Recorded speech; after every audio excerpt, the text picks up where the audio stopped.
Oi, gente. Hoje nós vamos dar continuidade à exposição da teoria do valor do David Ricardo. Antes, porém, eu chamo a atenção de vocês, Aliás, peço a vocês que se inscrevam no canal e não esqueçam de acionar o sininho para receber as notificações dos próximos vídeos, tá? Então, vamos lá dar continuidade à teoria do valor do David Ricardo, né? Nós vimos da vez passada que ele acusa o Adam Smith de ter usado o conceito de valor como trabalho contido, isto é, o valor é determinado pelas quantidades de trabalho incorporado à produção das mercadorias. Ele acusa, ou censura, ou critica o Adam Smith por ter aplicado este princípio único e exclusivamente àquele rude e primitivo estágio da natureza.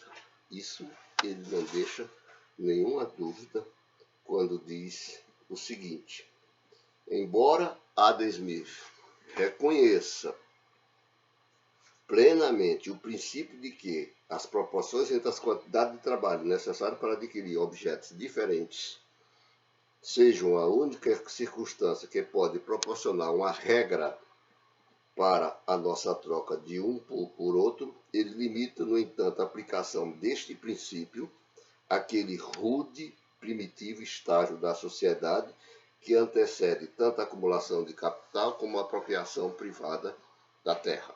Ponto. Está aí dito que David Ricardo é muito claro ao dizer que Adam Smith limitou o princípio de que o valor é determinado pela quantidade de trabalho, aquele rude e primitivo estágio da natureza, Quando, na verdade, diz ele, este princípio também vige ou tem validade no mundo contemporâneo, na realidade contemporânea. Só que essa crítica que ele faz ao Adam Smith merece algum reparo, Na verdade, o Ricardo está tomando aqui aquele rude e primitivo estágio da sociedade como se fosse uma época na evolução da história da humanidade, quando, na verdade, trata-se de uma hipótese construída pelo Adam Smith, de um tipo ideal, vamos falar assim, no sentido weberiano, que ele lança a mão para, a partir dessa idealidade, derivar a teoria do valor e depois aplicá-la à realidade.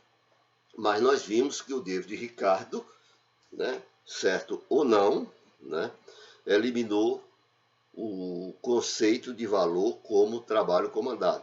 Isto é, o conceito de valor como a capacidade que uma mercadoria tem de comandar trabalho alheio. Ora, essa mercadoria que tem capacidade de comandar trabalho alheio, valor de uma mercadoria, trabalho alheio maior do que o valor nela contido, essa mercadoria, é o valor do trabalho, e assim a teoria do valor cai num círculo vicioso.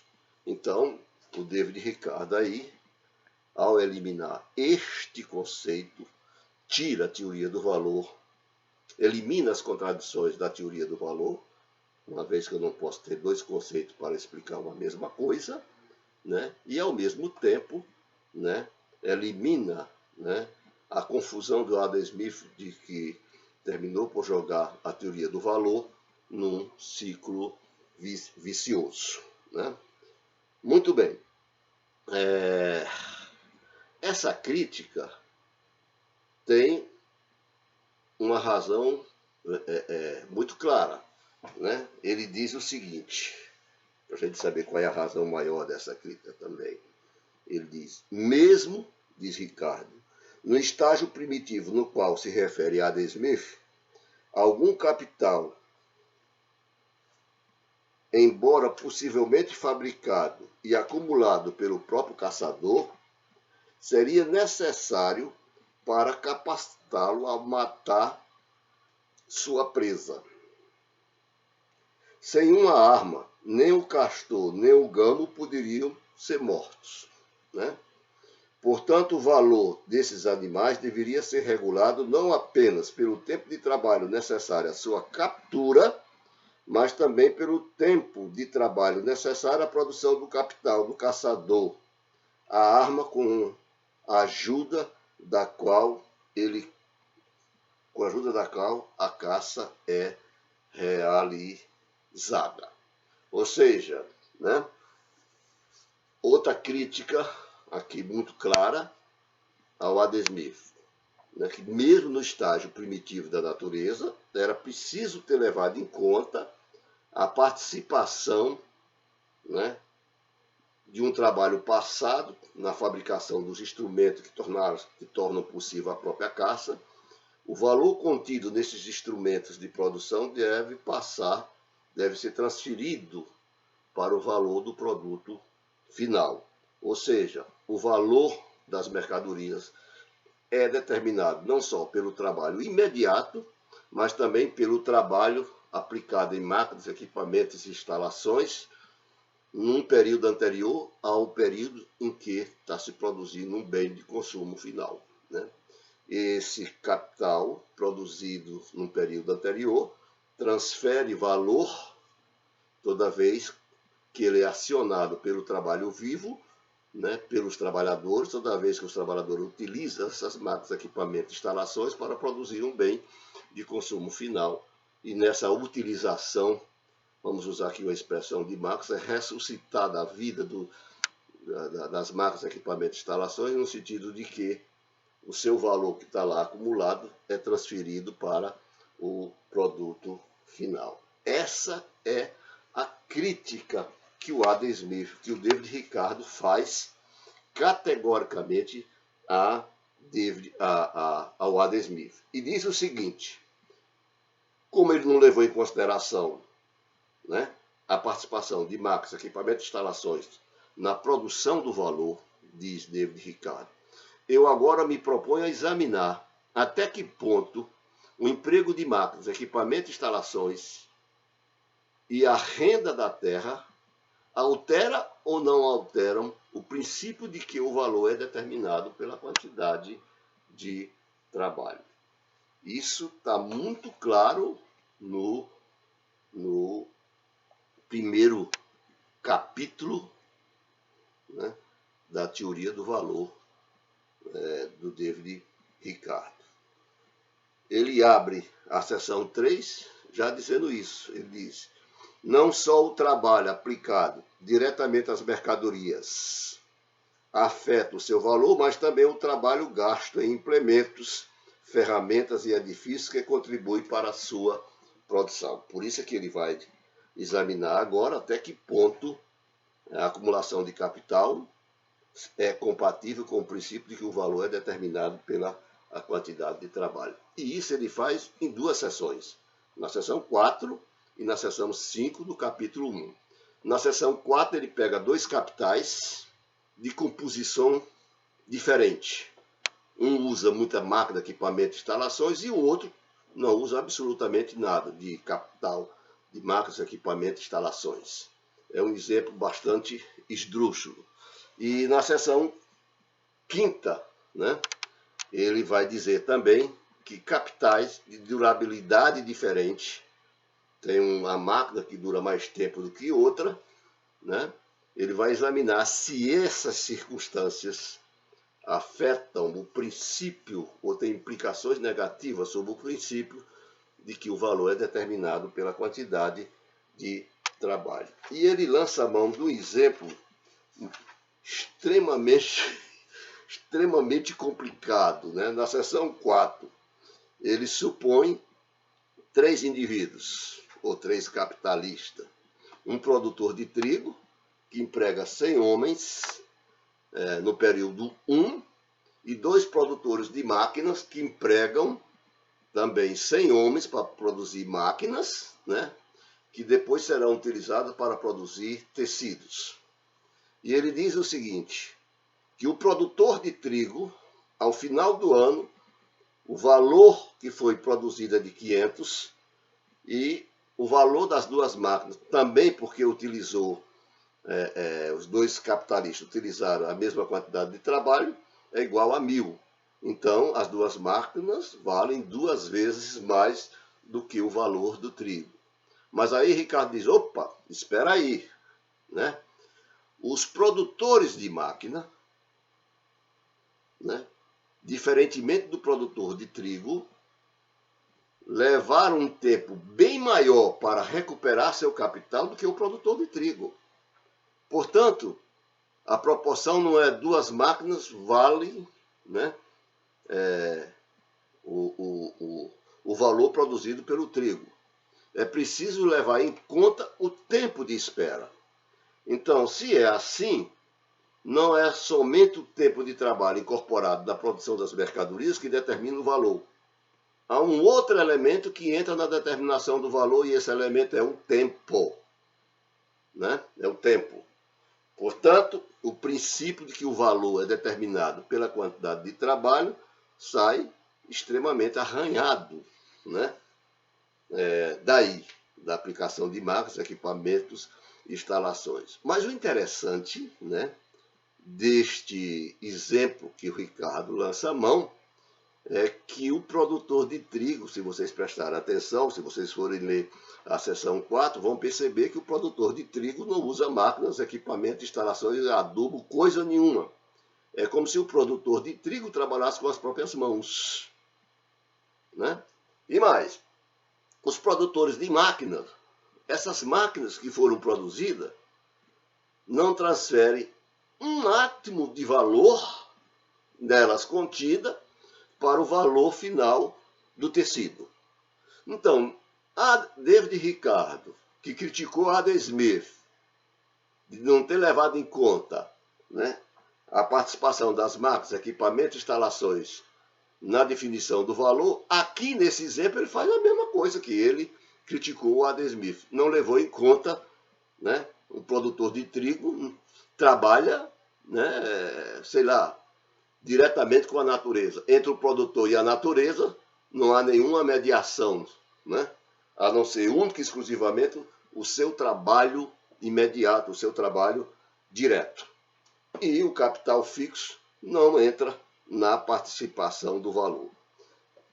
Bom, mas o Ricardo, né, Marx vai dizer qual é a razão, ou quais as razões por que David Ricardo não foi capaz de sustentar o princípio de que o valor é determinado pela quantidade de trabalho. Né? E não foi porque, diz Marx, no capítulo 10 das teorias da mais-valia, vocês deveriam ler o capítulo 10 das teorias da mais-valia. Marx diz que Ricardo confunde, de fato, realmente confunde preço de custo com valor. E mais, né? Não compreendo o processo de nivelamento da taxa de lucro. O que é isso? Por que ele não compreendeu este processo? Porque David Ricardo, né, confundiu taxa de mais-valia com taxa de lucro. Como se a taxa de mais-valia e a taxa de lucro fosse a mesma coisa, quando na verdade não é. Né? A taxa de mais-valia é a mais-valia dividido pelo capital adiantado na contratação dos trabalhadores, portanto, é a mais-valia dividido por V, onde V representaria, assim, o valor adiantado, né, para contratar trabalhadores. Né? E a taxa de lucro é a mais-valia dividido por todo o capital adiantado pelo capitalista.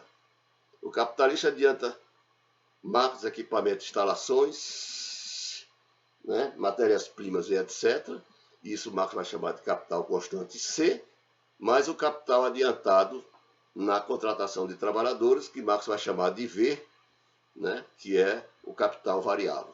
Portanto, a taxa de lucro vai ser M dividido por C mais V. C mais V é o preço de custo. Né? Portanto, a taxa de lucro é bem menor do que a taxa de mais-valia. A taxa de mais-valia pode ser 100% e a taxa de lucro pode ser 25%, já que o denominador pelo qual a mais-valia é dividido para determinar a taxa de lucro é bem maior do que o denominador para calcular a taxa de mais-valia. Muito bem, Ricardo erra, né? Ele não consegue explicar isso, né? Mas encontra uma saída. Né? A saída é a seguinte, ele diz: Ao avaliar, portanto, as causas das variações no valor das mercadorias, seria errôneo omitir totalmente o efeito produzido pelo encarecimento ou barateamento do trabalho, mas seria igualmente errôneo atribuir-lhe muita importância. Assim, embora apenas ocasionalmente mencione essa causa na parte restante desta obra, considerarei todas as grandes variações que ocorrem no valor relativo da mercadoria como sendo produzida pela maior ou menor quantidade de trabalho que, em épocas diferentes, seja necessária para produzi-las. Bela saída do David Ricardo. Ele não tem como resolver o problema, então varre o problema para debaixo do tapete. Aqui, capitais de composição diferente, leva Ricardo, portanto, a constatar que, além do tempo de trabalho contido nas mercadorias, precisa levar em conta o tempo. E na seção 5ª, ele vai dizer quase que a mesma coisa, os capitais com durabilidade diferente, portanto, afetam o princípio de que o valor é determinado pela quantidade de trabalho. Resumindo, David Ricardo foi bem sucedido ao eliminar a contradição e o ciclo vicioso em que se viu enredada a teoria do valor nas mãos do Adam Smith, mas não conseguiu sustentar do começo ao fim o princípio de que o valor é determinado pela quantidade de trabalho. Nas seções 6 e 7, Ricardo vai procurar chifre em cabeça de elefante. A preocupação dele na seção 6 e 7 é sobre uma medida invariável de valor, coisa que não vai encontrar nunca, Como diz o velho Marx, o ouro é a medida do valor, mas o ouro é medida do valor porque o seu valor também é variável, porque o ouro é produzido pelo trabalho. Toda vida que aumenta a produtividade ou reduz a produtividade do trabalho, o valor do ouro varia, que é o equivalente geral pelo qual todas as mercadorias são trocadas. Mas na prática a gente vê que as mercadorias não são trocadas por ouro. As mercadorias, eu vou ao mercado com uma cédula, ou com uma moeda, ou com um cartão de crédito e compro as mercadorias. Então, Marx vai mostrar, nós vamos ter a oportunidade de ver isso aqui, como eu passo do ouro como medida do valor, para o dinheiro como moeda, o dinheiro como papel moeda, como cheque e assim por diante. Tá? Então, a nossa próxima discussão será sobre a renda da terra e eu vou logo adiantar. Ricardo se pergunta se a renda da terra fere o princípio de que o valor é determinado pela quantidade de trabalho. E eu vou logo adiantar a resposta. Não fere. Aí o Ricardo é extremamente bem sucedido. Enquanto não se chega lá, até lá, tá?